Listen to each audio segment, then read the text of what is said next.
घमण्डको विषयमा म बोल्न चाहन्छु, केही कुरा राख्न चाहन्छु। यहाँ हितोपदेश 16:18 पदले भन्छ, सर्वनाशको अगाडि अभिमान र पतनको अगाडि घमण्डी आत्मा आउँछ।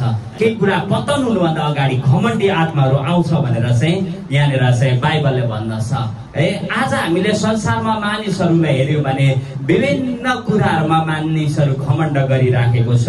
कुनै मानिसलाई चाहिँ रूपको घमण्ड हुन्छ, ओ म यति राम्रो छु, यति राम्री छु, यति सुन्दरी छु, अहो म त ऊभन्दा राम्रै छु भन्ने रूपको घमण्ड आइराखेको हुन्छ। कसैलाई बलको घमण्ड आउँछ, अहो म त निकै दह्रो छु। कसैले अलिअलि पैसा कमायो भने रुपियाँ पैसाको घमण्ड गरिराखेको हुन्छ।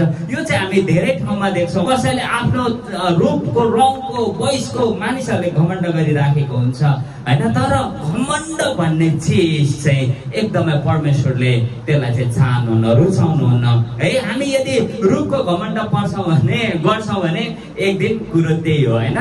एक दिन कुरो त्यही हो।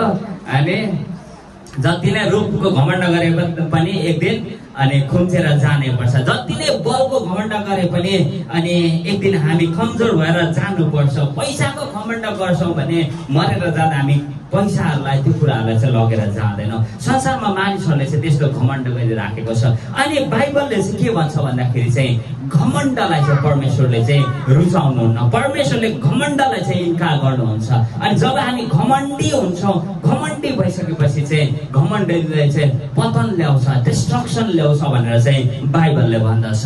त्यही भएर हामी घमण्डी हुनु हुँदैन। आमेन। हामी घमण्डी हुनु हुँदैन है। घमण्डीपना के को लागि हामीलाई घमण्डी गर्ने? 2 दिनको लागि यो संसार हामी रहेका छौँ। एक दिन हामी माटोमा मिल्न पर्छ। हामीले जति नै बल पैस भए पनि होइन, त्यो सदाको निम्ति रहँदैन। एक दिन हामी खुम्चेर जानुपर्छ। एक दिन हामी कमजोर भएर जान्छौँ। तपाईँलाई मैले बारम्बार भन्ने गर्छु, अलेक्जेन्डर द ग्रेटको महान कहानी, महान राजाको एउटा कहानी म भन्ने गर्छु। अलेक्जेन्डर द ग्रेट ग्रिसको राजा थिए होइन। अनि उसले चाहिँ संसारको 1/3 भाग जितेका थिए।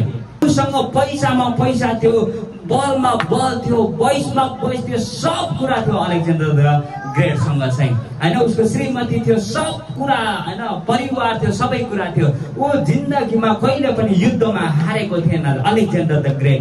तर मरेर जाने बेलामा अलेक्जेन्डर द ग्रेटले के भनेर भन्दाखेरि चाहिँ मेरो हात चाहिँ कफिन बक्सबाट बाहिर निकालिदिनु। म मरेर जाँदाखेरि चाहिँ जब मलाई चाहिँ मलामी लगेर जान्छ, मलामीहरूले चाहिँ मेरो हात चाहिँ कफिन बक्सबाट बाहिर निकालिदिनु भनेर चाहिँ अलेक्जेन्डर द ग्रेटले चाहिँ त्यसरी चाहिँ रिक्वेस्ट गरेका थिए। अनि साँच्चै अलेक्जेन्डर द ग्रेटको पनि मृत्यु भयो। अलेक्जेन्डर द ग्रेटको मृत्यु भइसकेपछि उसलाई मरेर जाँदाखेरि चाहिँ बक्स हुन्छ नि, बक्स, त्यो बक्सबाट उसको हात चाहिँ बाहिर निकालिएको थियो है। किन? अलेक्जेन्डर ग्रेटले उसँग सबै कुरा थियो, बल थियो, वयस थियो, पैसा थियो, आर्मी थियो, सब कुरा थियो उसँग। तर पनि मरेर जाँदाखेरि चाहिँ 2टा हात कफिन बक्सबाट बाहिर निकालिदिनु भनेर चाहिँ अलेक्जेन्डर द ग्रेटले किन भन्यो भन्दाखेरि चाहिँ उसले चाहिँ के सिकाउन चाहन्थ्यो भन्दाखेरि चाहिँ उसँग सबै कुरा थियो, संसारै हात पार्ने उसँग शक्ति थियो। तर मरेर जाँदाखेरि उसले के लाने रहेछ? केही पनि लाने रहेछ। मरेर जाँदाखेरि चाहिँ खाली हात जाने रहेछ। त्यो उदाहरण दिनको निम्ति चाहिँ अलेक्जेन्डर ग्रेटले चाहिँ आफ्नो हात चाहिँ बाहिर निकाल्नु चाहिँ लगाएका थिए। मेरो प्रिय, घमण्ड के को लागि है? आज हामी घमण्ड गर्छौँ भने के को लागि? कति दिन हामीले घमण्ड गर्ने?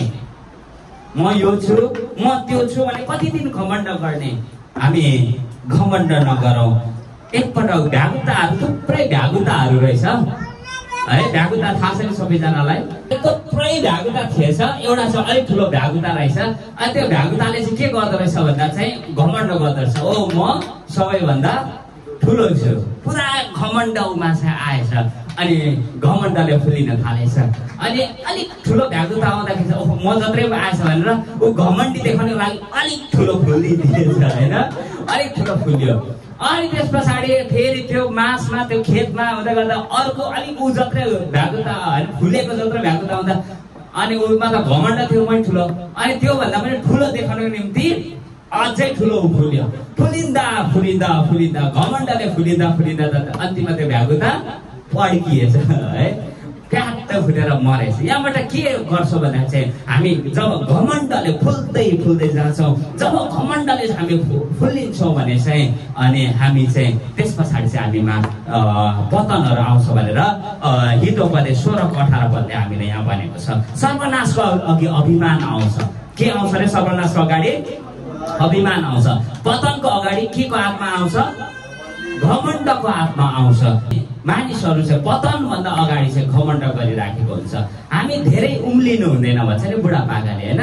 धेरै उम्लियो भने के हुन्छ है? घमण्डले मान्छेहरू धेरै उम्लिराखेको हुन्छ। धेरै उम्लिनु हुँदैन। कति दिन उम्लिने? उम्लियो भने के हुन्छ भन्नुहोस् न? उम्लियो भने के हुन्छ? पोखिन्छ। उम्लियो भने एक दिन पोखिन्छ। हामी उम्लेर पोखिने होइन, तर हामी त भरिएर पोखिनु पर्दछ।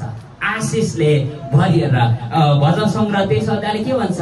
मेरो कचौरा भरिएर पोखिनेछ, होइन? हामी आशिषले भरिनुपर्छ, भरिएर पोखिनुपर्छ। भजन सङ्ग्रह 23 अध्यायले यो भन्दैन कि मेरो कचौरा घमण्डले भरिएर पोखिनेछ भन्ने, तर हामी आशिषले भरिएर पोख्नु पर्दछ। के को लागि घमण्ड गर्ने? के को लागि शान देखाउने? म यो भने के को लागि भन्ने? आज एक दिन भन्छौँ र भोलि भन्छौँ, पर्सि गएर हामी खुम्चिनै पर्छ। के को लागि घमण्ड गर्ने? रुखको लागि घमण्ड गर्छ भने त एक दिन चौरी परेर जान्छ, होइन? हामी बलको निम्ति घमण्ड गर्छौँ भने त संसारमा हिटलर पनि आएका थिए, होइन?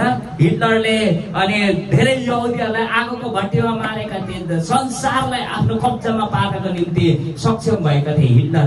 अन्तिममा मरेरै जानु पर्यो। मरेर जाँदा उनलाई 6 फिट माटो बाहेक अरू केही पनि लगेन त, होइन? बलको लागि के घमण्ड? मैले तपाईँलाई एकपटक माइकल ज्याक्सनको उदाहरण तपाईँलाई दिएको थिएँ। संसारको प्रसिद्ध सिङ्गर, ऊ चाहिँ सब कुरा उसँग थियो, होइन? अनि ऊ धेरै वर्ष बाँच्न पनि चाहन्थ्यो। ऊमा फेम थियो, सब कुरा थियो। 12 जना त डक्टरले राखेको थियो, खाँदा पनि चेक गरेर, सुत्दा पनि सब कुरा उसको थियो। अन्तिममा गएर के भयो भन्दाखेरि 50 वर्षको कलिलो उमेरमा, होइन, ऊ मर्नु पर्यो। अघि अलेक्जेन्डर द ग्रेटको कुरा गरिरहेको थिएँ। संसारको 1/3 भाग जितेर उसले चाहिँ आफ्नो हातमा परेको थियो। 33 वर्षको उमेरमा उसको मृत्यु भएको थियो। 33 वर्ष, 33 लगभग हाम्रो सुरज भाइ 33 वर्ष पुग्दै हुनुहुन्छ होला। म त काटी पनि सकेँ 33 वर्ष, होइन? 33 वर्षमा ऊ मरेर जानुभएको थियो, संसारको 1/3 भाग जितेर। अन्तिममा चाहिँ अनि के भयो भन्दाखेरि चाहिँ त्यत्तिकै चाहिँ जानु पर्यो। अनि म पनि तपाईँलाई के भन्न चाहन्छु भन्दाखेरि चाहिँ हामी घमण्ड नगरौँ। आमेन। फेरि तपाईँलाई कसैले आएर राम्रो सल्लाह दिन्छ भने सल्लाह सुन्नुहोस्, होइन? बाइबलले भन्छ धेरै सल्लाहकारको बिचमा चाहिँ सुरक्षा हुन्छ भने बाइबलले भन्छ।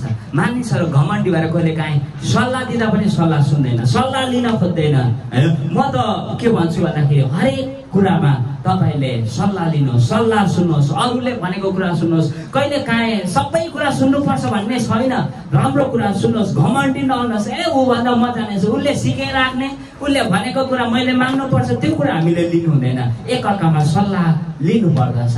मलाई के कुराको बारेमा थाहा होला, मलाई थाहा नभएको कुरा यहाँ जवान भाइ बहिनीहरूलाई थाहा होला, भाइ बहिनीलाई थाहा भयो, आन्टी आमाहरूलाई थाहा होला, होइन?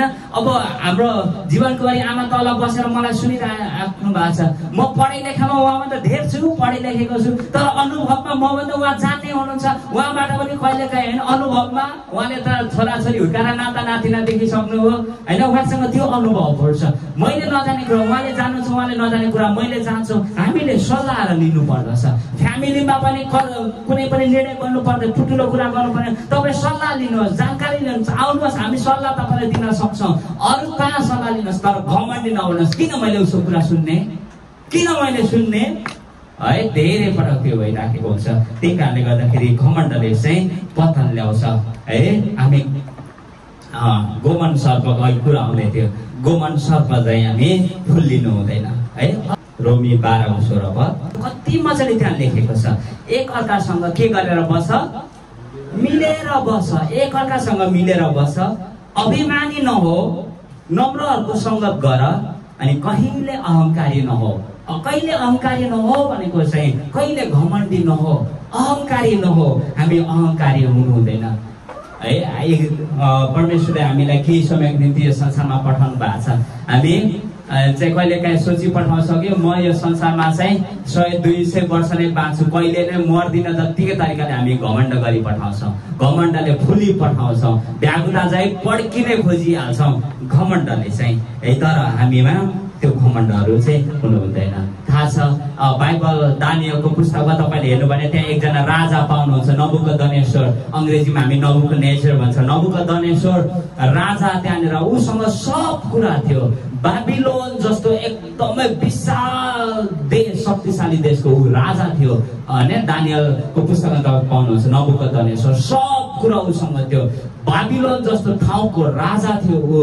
अनि उसको घमण्डले सारा वैभव परमेश्वरले उसलाई दिनुभएको थियो, तर उसमा घमण्ड पलाएर गयो। अनि परमेश्वरको दूत आएर चाहिँ त्यहाँ नबुकदनेश्वरलाई भन्छ, तपाईँ अहङ्कारी भएको कारणले गर्दाखेरि, तपाईँको यो अहङ्कारले गर्दाखेरि अब केही समय तपाईँले घाँस खानुहुनेछ, मान्छेले घाँस खानुहुनेछ भनेर परमेश्वरको वचन अनि नबुकदनेश्वर कहाँ आउँछ।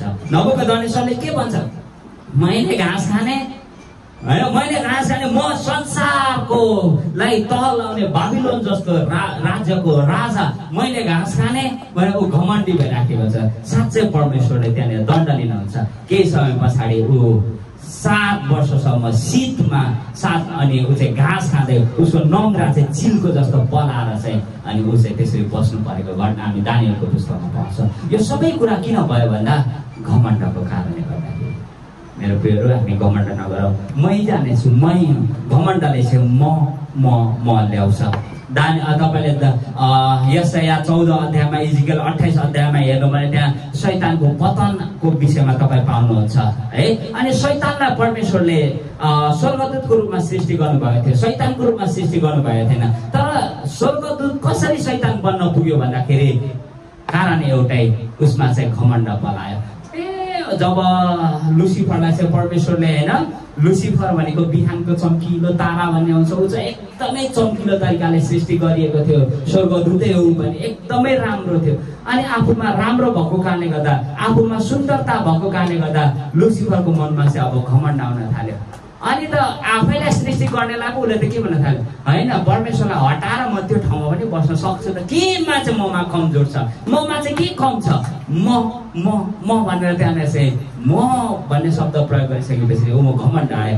अन्तिममा घमण्डले उसलाई पापमा फसायो अनि परमेश्वरले पृथ्वीमा फ्याँकिदिनु भयो। त्यही स्वर्गदूत अहिले तपाईँ र मलाई भड्काउँदै हिँडिराखेको छ। त्यसलाई शैतान पनि शैतानको रूपमा सृष्टि गरिएको थिएन, तर किन फ्याँकियो भन्दाखेरि चाहिँ आफूमा घमण्ड आएको कारणले गर्दाखेरि चाहिँ, घमण्ड उसमा भएको कारणले गर्दाखेरि चाहिँ अनि उसमा चाहिँ घमण्ड त्यसरी चाहिँ ऊ विनाशमा पर्न गयो। अनि बाइबलले हामीलाई के भन्छ भन्दाखेरि चाहिँ हामी चाहिँ घमण्डी चाहिँ हुनु हुँदैन। धेरै पटक धेरै मानिसहरू घमण्डी मानिसलाई हेरौँ न, घमण्ड मानिसले अरूलाई आदर गर्न जानेको हुँदैन है, अरूलाई रेस्पेक्ट गर्न जानेको हुँदैन। घमण्डी मान्छेले सानोलाई माया गर्न, ठुलोलाई रेस्पेक्ट गर्न जानेको हुँदैन। जानेको हुन्छ घमण्डी मान्छेले, झन् ठुलो मान्छेले सरसल्लाह दियो भने त सुन्दैन घमण्डी मान्छेले होइन। अरूलाई आदर गर्न जान्दैन, सानोहरूलाई माया गर्न जान्दैन। अरूलाई आदर गर्नु नजान्नेले आदरको कुरा कसरी सिकाउन सक्छ? अरूलाई सानोलाई माया गर्न नसक्ने मान्छेले कसरी मायाको कुराहरू सिकाउन सक्छ? घमण्डी मान्छेले यी सबै कुरा गर्न सक्दैन। अर्को कुरा त घमण्डी मानिसले अरू मानिसलाई प्रेम गर्नै सक्दैन। त्यही भएर हामी चाहिँ घमण्डी हुनु हुँदैन। आमेन। कता म घमण्डी छु जस्तो लाग्छ भने भन्नुहोस्।